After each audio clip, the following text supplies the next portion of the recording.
So first thing that you need to do is you need to open up your app store, and then you're going to go to the search bar and you're going to type in Discord voice changer. Afterwards, you're going to scroll down a bit, then look for something which says VoiceMod soundboard, and then you're going to install it, and then you're going to open it. So now it says welcome to VoiceMod. Tap above to learn how to play sounds. So now you're going to go to the bottom and you're going to select show the voice changer.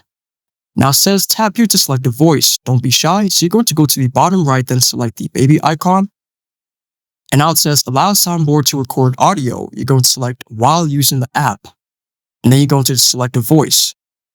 So you can select any voice that you want to use. I'm going to use Cartoon Man. So now, in order to make this work, you need to make sure that you plug in your headphones to hear your voice change in real time. Now it says, where can I use it? If you have VoiceMod key, you'll be able to connect to the Xbox or PlayStation.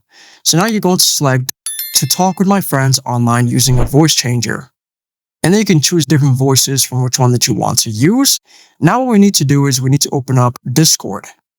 So once you've opened up Discord, you can join any server that you want to join, and then you can use the voice changer mod, and then your voice will be modified. But let's say that there is a problem with the voice changer and it's not working correctly. Then what we need to do is we need to go to settings. So we're going to go back, then you're going to select your profile icon in the bottom right corner, and then you're going to select the settings cog in the top right. Then you're going to scroll down a bit. Then look for something which says app settings and voice. Now where it says input mode, you have to make sure that you chose voice activity. And there you go. That should fix your problem if the voice changer is not working.